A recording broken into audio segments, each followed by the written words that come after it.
আসসালামু আলাইকুম। চ্যানেল এই সংবাদে সবাইকে আমন্ত্রণ জানাচ্ছি, আমি সোহেল ফাইসাল। আর বিস্তারিত সংবাদের শুরুতেই জানিয়ে দিচ্ছি ফ্রেশ আটা, ময়দা, সুজি সংবাদ শিরোনামগুলো। টেকসই সংস্কারে সংসদ প্রয়োজন, আবারও বললেন তারেক রহমান। সংস্কার, নির্বাচন ও আওয়ামী লীগের বিচার পরস্পরের অন্তরায় নয় বলে নাহিদ ইসলামের মন্তব্য। আওয়ামী লীগের বিচার ও সংস্কারের আগে দেশে কোনো নির্বাচন হবে না বলে এনসিপির সমাবেশে ঘোষণা। প্রতিটি পাড়া মহল্লায় ফ্যাসিবাদ বিরোধী মঞ্চ তৈরির আহ্বান। দুই পুত্রবধূ সহ সোমবার দেশে ফিরছেন বেগম খালেদা জিয়া। বিএনপি চেয়ারপারসনের জন্য প্রস্তুত গুলশানের বাসভবন ফিরোজা। এবং বগুড়ার দইয়ের ঐতিহ্যে ডেইরি শিল্পের বিকাশ। দেশীয় ঐতিহ্যকে বিশ্বব্যাপী ছড়িয়ে দিতে চায় উৎপাদনকারী প্রতিষ্ঠানগুলো।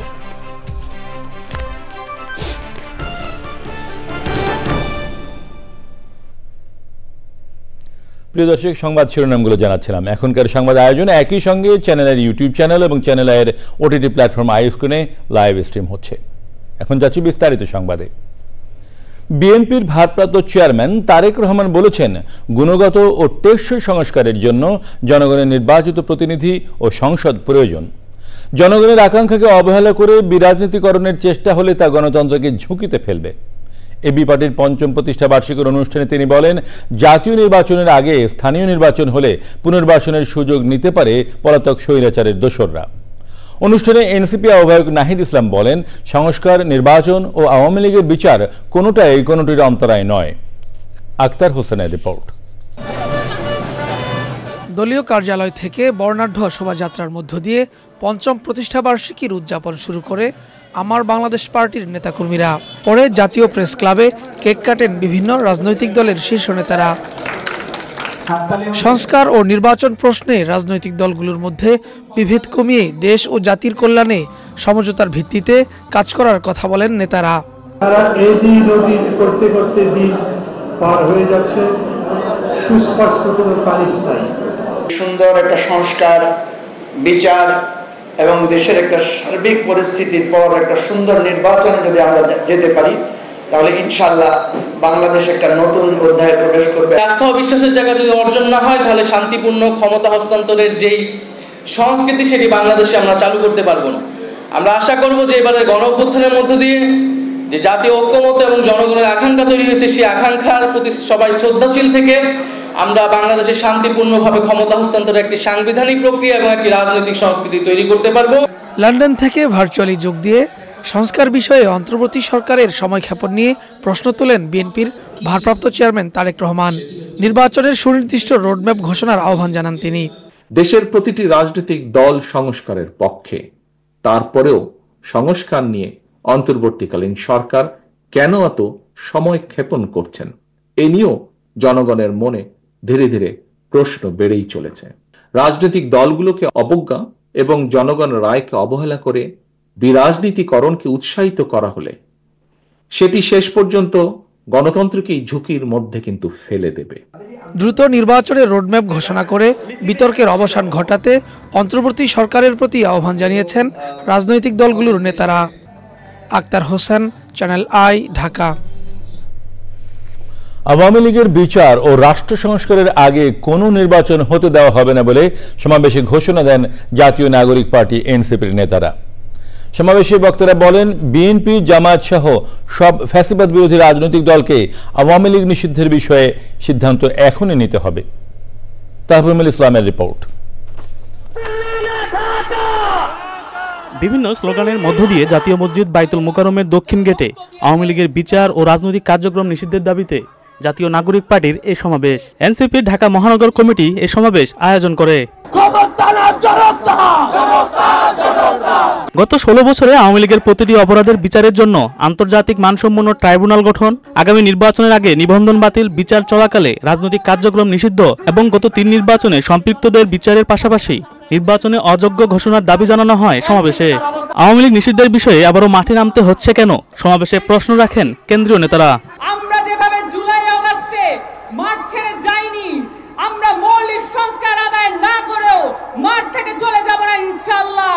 যে আওয়ামী লীগকে এই দেশের ছাত্র জনতা ঐক্যবদ্ধ যেভাবে 5ই আগস্ট তাড়িয়ে দিয়েছে তাদের নিষিদ্ধের জন্য আবার কেন রাজপথে দাঁড়াতে হবে?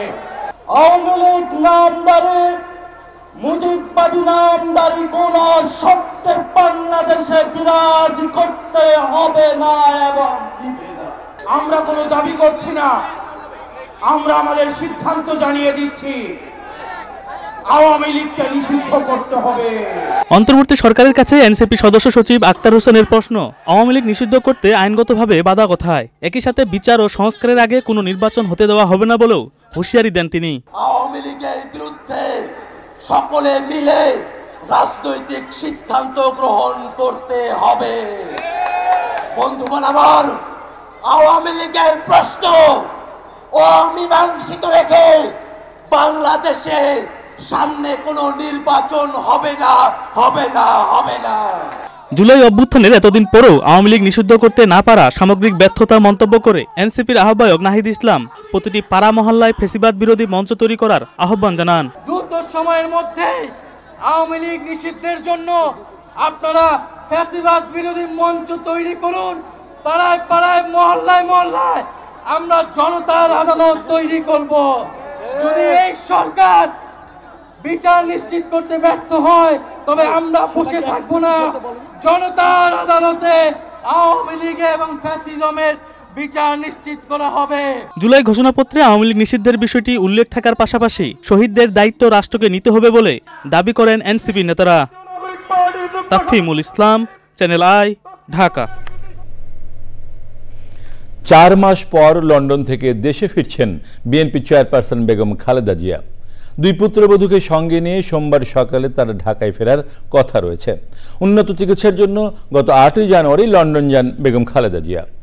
17 দিন লন্ডন ক্লিনিকে চিকিৎসার পর 25শে জানুয়ারি ছেলে তারেক রহমানের বাসায় যান বিএনপি চেয়ারপারসন। বেগম খালেদা জিয়ার জন্য গুলশান বিএনপি চেয়ারপারসনের বাসা প্রস্তুত করা হয়েছে।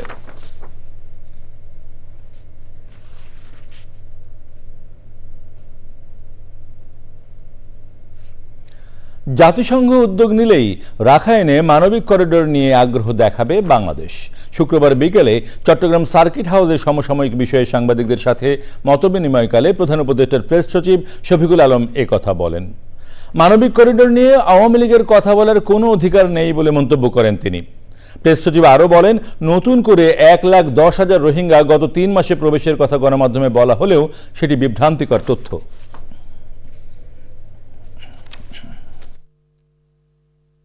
আমরা বলেছি যে হিউম্যানিটেরিয়ান করিডোরে আমরা ইচ্ছুক যদি ইউএন এটা মুভ নেয়, এই ধরনের কোনো হিউম্যানিটেরিয়ান করিডোর করার চিন্তা ভাবনা করে, যদি করে।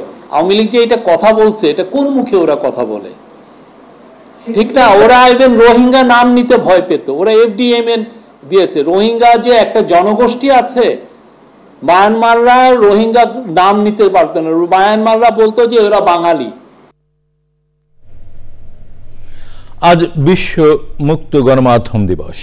সাংবাদিকতা ও গণমাধ্যমের উপর AI প্রযুক্তির প্রভাবকে প্রতিপাদ্য করে এবার বিশ্ব জুড়ে দিবসটি পালিত হচ্ছে। 1993 সালে জাতিসংঘ সাধারণ পরিষদের সভায় 3রা মেকে বিশ্ব মুক্ত গণমাধ্যম দিবসের স্বীকৃতি দেওয়া হয়। এরপর থেকেই মুক্ত সাংবাদিকতা ও গণমাধ্যমের দাবিতে প্রতি বছর বিশ্বব্যাপী দিবসটি পালন করা হয়। আগামী নির্বাচনে 300 আসনে প্রার্থী দেওয়ার ঘোষণা দিয়েছে ইনসানিয়ত বিপ্লব বাংলাদেশ। সভা সমাবেশ করতে দেয়া হচ্ছে না অভিযোগ করে দলের চেয়ারম্যান আল্লামা ইমাম হায়াত বলেন, নির্বাচনী প্রতীক হিসেবে আপেলের পরিবর্তে সাদা গোলাপ চান তিনি। নির্বাচনে মোবাইল অ্যাপের মাধ্যমে ভোট দেওয়ার ব্যবস্থা রাখতে নির্বাচন কমিশনের প্রতি আহ্বান জানিয়েছেন ইনসানিয়ত বিপ্লবের চেয়ারম্যান রিয়াজ ইসলামের রিপোর্ট। 2024 সালের নির্বাচনে অংশ না নিলেও আগামী সংসদ নির্বাচনে অংশগ্রহণের প্রস্তুতি নিচ্ছে রাজনৈতিক দল ইনসানিয়ত বিপ্লব বাংলাদেশ। কোনো রাজনৈতিক দলের সাথে জোট না করে সব আসনে প্রার্থী দেওয়ার কথা জানিয়েছে দলের চেয়ারম্যান। আমরা সাংগঠনিকভাবে পূর্ণরূপে প্রস্তুত, সব আসনে আমরা প্রার্থী দেওয়ার জন্য চেষ্টা করছি। সুষ্ঠু নির্বাচন হতে গেলে সেটা সরকারকে দলনিরপেক্ষ পক্ষপাত মুক্ত হওয়া দরকার, নির্বাচন কমিশনকেও দলনিরপেক্ষ পক্ষপাত মুক্ত হওয়া দরকার। সভা সমাবেশ করার জন্য সবাইকে অধিকার দেওয়া দরকার। যারা স্বৈরাচার বিরোধী, যারা গণতান্ত্রিক মানবিক দল, তাদেরকে সভা সমাবেশ করার অধিকার দেওয়া উচিত। দলটির চেয়ারম্যান জানান, ক্ষমতায় গেলে নারী শিক্ষা ও সংখ্যালঘুদের নিয়ে কাজ করবে দলটি। লিঙ্গবাদী, বর্ণবাদী বা কোনো রকমের বৈষম্য, ইনসানিয়ত বিপ্লব বিশ্বাস করে না। সব মানুষের সমান অধিকার থাকবে এবং বিশেষভাবে বোনদের জন্য যে এতদিনের প্রবঞ্চনা, এতদিনের যে অধিকারহীনতা, সেখান থেকে তুলে এনে তাদের শিক্ষা, তাদের জীবনের স্বাধীনতা, তাদের স্বাবলম্বী জীবন, তাদের অর্থনৈতিক পরিপূর্ণতা, সব দিকে ইনসানিয়ত বিপ্লব মানে খুব সিরিয়াসলি চেষ্টা করবে। আগামী 27 জুন ঢাকায় সমাবেশ করবে ইনসানিয়ত বিপ্লব বাংলাদেশ। রিয়াজ ইসলাম, চ্যানেল আই, ঢাকা। দইয়ের রাজধানী বগুড়া। প্রায় 150 বছর আগে শেরপুর উপজেলার ঘোষ সম্প্রদায়ের হাতে শুরু, তারপর সেই দই তৎকালীন নবাব বাড়ি থেকে শুরু করে ব্রিটিশ গভর্নরের ডিনার টেবিল পর্যন্ত পৌঁছে যায়। সারা দেশে এই বগুড়ার দইয়ের অন্যরকম কদর। দেশীয় ঐতিহ্যকে বিশ্বব্যাপী ছড়িয়ে দিতে চায় দই উৎপাদনকারী প্রতিষ্ঠানগুলো। বিস্তারিত শাইখ সিরাজের রিপোর্টে। বগুড়া শহরের সূত্রাপুর এলাকার এই কারখানায় চলছে দই তৈরির প্রক্রিয়া। কারিগরের দক্ষতা, মাটির হাড়ি আর ঐতিহ্যের গন্ধ মিশে তৈরি হচ্ছে বগুড়ার বিখ্যাত দই। এই জিনিসটা আমরা সাদা বা ছাই করা হয়, এটা দ্রুতভাবে জাল দেওয়া হয়, যার জন্য আমাদের এই কালারটা ফুটে ওঠে। প্রতিদিন কত লিটার দুধ কালেকশন হয়, নিজেরা করেন? 400 লিটার 500 লিটারের মতো কাপ। কি সংখ্যক হাড়ির দই হয় এখানে? 1500-2000 পিস দই তৈরি হয়। এই দুধটা কতক্ষণ জাল দেওয়া হবে? এই দুধটা আপনার প্রায় 4-4.5 ঘন্টা জাল দিতে হয়। উদ্যোক্তারা বলছেন গুণগত মান ঠিক রেখে তারা দইয়ের ভিন্ন ভিন্ন স্বাদ এনেছেন বাজারে। তবে রপ্তানির জন্য দরকার সরকারের পৃষ্ঠপোষকতা। ভ্যাটের স্ল্যাব বৃদ্ধির কোনো প্রয়োজন নেই। ভ্যাটটা যদি সঠিকভাবে আদায় করা যায়, ভ্যাটের পরিধি যদি বাড়ানো যায়, এখনো অনেক প্রতিষ্ঠান আছে যাদেরকে এনরোলই করা হয়, যারা নির্বিঘ্নে ভ্যাট ছাড়াই ব্যবসা করে যাচ্ছে। আদায়ের দিকে বা করের পরিধি বাড়ানোর দিকে আমি গভর্নমেন্টের দৃষ্টি আকর্ষণ। ইতিমধ্যে বগুড়ার দই পেয়েছে ভৌগোলিক নির্দেশক সনদ। এবার স্বপ্ন বিশ্বজয়ের। 100 বছরেরও বেশি সময় ধরে বগুড়ার দই আমাদের কাছে ভিন্ন রকমের এক ঐতিহ্যের স্বাদ। সময়ের সাথে সাথে বিকশিত এই শিল্প সরকারের পৃষ্ঠপোষকতায় আরো সমৃদ্ধ হোক, বিশ্বব্যাপী ছড়িয়ে পড়ুক এর শুদ্ধতা। বগুড়া সূত্রাপুর থেকে শাইখ সিরাজ, চ্যানেল আই। এ নিয়ে বিস্তারিত প্রতিবেদন প্রচার হবে আজ রাত 9টার সংবাদের পর হৃদয়ে মাটি ও মানুষ অনুষ্ঠানে। আপনারা দেখছেন চ্যানেল আই সংবাদ। এবারে খানিকক্ষণের বিরতি, আর বিরতির পর অন্যান্য সংবাদের সঙ্গে থাকবে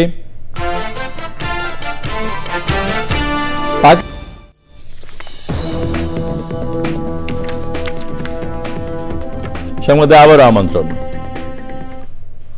কানাডার টরন্টোতে রূপতনী মিউজিক একাডেমির প্রথম বর্ষপূর্তি অনুষ্ঠিত হয়েছে। বাংলাদেশি প্রখ্যাত কিবোর্ড শিল্পী রূপতনু শর্মা প্রবাসী শিশু কিশোরদের মাঝে বাঙালি সংস্কৃতি ছড়িয়ে দেওয়ার প্রত্যয়ে এই আয়োজন করেন। জমকালো আয়োজনে উপস্থিত ছিলেন কানাডার এমপিপি ডলি বেগম, প্রখ্যাত সঙ্গীত শিল্পী তপন চৌধুরী, এনামুল কবির ও মাকসুদুল হক। শিশু কিশোর সহ বিভিন্ন বয়সী শিল্পীদের অংশগ্রহণে মিলনায়তনটি পরিণত হয় প্রবাসী বাঙালিদের মিলন মেলায়। একদিকে খাবার ও সুপেয় পানির তীব্র সংকট, অন্যদিকে ইসরায়েলি দখলদার বাহিনীর ক্রমাগত বোমা হামলায় প্রতিদিনই বাড়ছে হতাহতদের সংখ্যা। নতুন করে হামলায় অবরুদ্ধ গাজায় নতুন করে 43 জন নিহত হয়েছেন, এদের মধ্যে নারী ও শিশুও রয়েছেন। অন্যদিকে ফিলিস্তিনের উদ্দেশ্যে আসা ত্রাণবাহী জাহাজেও ইসরায়েলি হামলা চালানোর অভিযোগ পাওয়া গেছে। গাজা ফ্রিডম ফ্রন্টিয়ার নামে একটি সংগঠন জানিয়েছে, মাল্টা উপকূলে ফিলিস্তিনি ও গাজার শরণার্থীদের জন্য পাঠানো ত্রাণবাহী জাহাজে ইসরায়েলি ড্রোন হামলা চালিয়েছে। এতে জাহাজটি বিকল হয়ে পড়ে।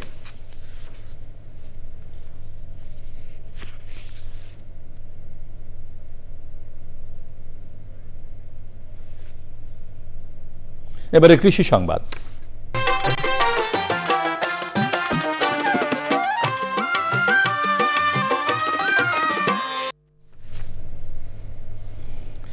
মাগুরার উঠতে শুরু করেছে চলতি বোরো মৌসুমের ধান।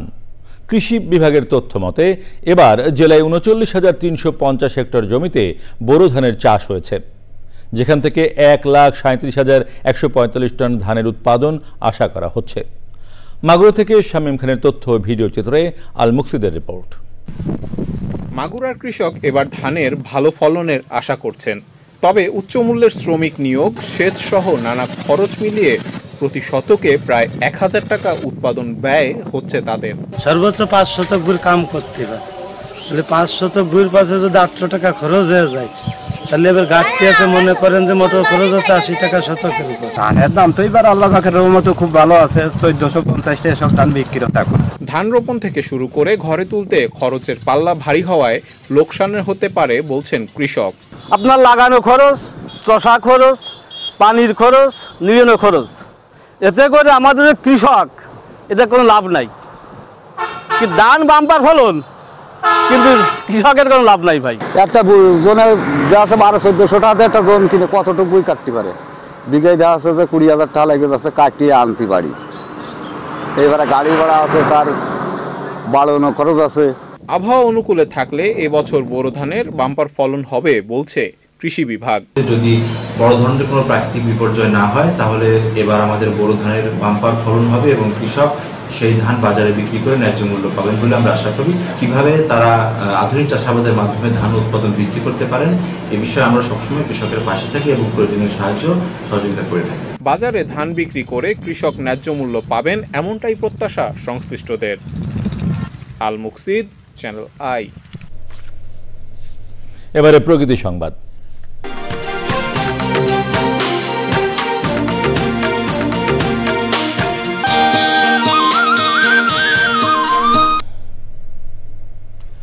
ধলাই নদী ভাঙন আতঙ্কে দিন কাটছে মৌলভীবাজারের কমলগঞ্জের অর্ধশত গ্রামের মানুষের।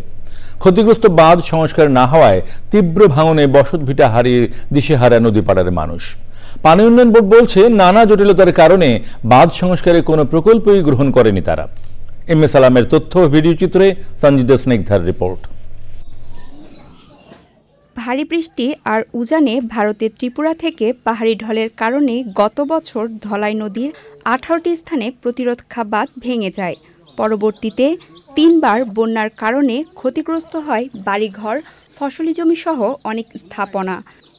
বন্যা ও ভাঙন কবলিত কিছু এলাকা মেরামত করা হলেও উবাহাটা, করিমপুর, নারায়ণপুর, খোসালপুর ও বড়গাছ এলাকায় বাঁধের অনেকাংশ নদীগর্ভে বিলীন হয়। আসন্ন বর্ষায় ফের বন্যার আশঙ্কা করছেন ভুক্তভোগীরা। কোনো কিছু নাই, আমরা উড়তা বাচ্চা লইয়া বড় কষ্ট হয়ে আসি। আমাদের যাওয়ার আর জায়গা নাই, এই আমাদের শেষ। এখন আমরা একবারে নিঃস্ব হয়ে গেছি। গড় দরজা ভাঙ্গিয়া লইয়া যায় কি, এখন আমরা কিভাবে চলাফেরা করতাম? কয়েকবার আইছে, এটা বানতো হয়, বান্ধা হয় না। এই বস্তা এটা বানটি গেন না, এখন যেমনে বালা হয় আমরা ও ব্যবস্থা করিয়া দেব। প্রতিরক্ষা বাঁধের ভাঙন ও ঝুঁকিপূর্ণ স্থান মেরামতে টিআর কাবিখার মাধ্যমে উদ্যোগ নেওয়া হয়েছে। এই নদীতে কোনো আমাদের পানি অনুবর্তে ওইভাবে কখনোই প্রকল্প হয় নাই, সেটা বিচ্ছিন্নভাবে বিভিন্ন কাবিখার মাধ্যমে এই বাঁধগুলো নির্মাণ করা হয়েছে। প্রতি বছরই বন্যা হলে ওখানে বিভিন্ন জায়গায় বাঁধ ভেঙে যায়, যেহেতু কোনোটাই আমরা ঠিক সঠিকভাবে আমরা জায়গাভাবে করতে পারি না বাঁধগুলো। ভাঙন প্রতিরোধে স্থায়ী প্রতিরক্ষা ব্যবস্থা গড়ে তোলার দাবি জানিয়েছে নদীপাড়ের মানুষ। সঞ্জিদা স্নিগ্ধা, প্রকৃতি ও জীবন ডেস্ক, চ্যানেল আই। এবারে খেলার খবর জানিয়ে দিচ্ছি আরো একবার। টেকসই সংস্কারে সংসদ প্রয়োজন আবারও বললেন তারেক রহমান। সংস্কার, নির্বাচন, আওয়ামী লীগের বিচার পরস্পরের অন্তরায় নয় বলে নাহিদ ইসলামের মন্তব্য। আওয়ামী লীগের বিচার ও সংস্কারের আগে দেশে কোনো নির্বাচন হবে না বলে এনসিপির সমাবেশে ঘোষণা। প্রতিটি পাড়া মহল্লায় ফ্যাসিবাদ বিরোধী মঞ্চ তৈরির আহ্বান। 2 পুত্রবধূ সহ সোমবার দেশে ফিরছেন বেগম খালেদা জিয়া। বিএনপি চেয়ারপারসনের জন্য প্রস্তুত গুলশানের বাসভবন ফিরোজা। এবং বগুড়ার দইয়ের ঐতিহ্যে ডেইরি শিল্পের বিকাশ। দেশীয় ঐতিহ্যকে বিশ্বব্যাপী ছড়িয়ে দিতে চায় উৎপাদনকারী প্রতিষ্ঠানগুলো।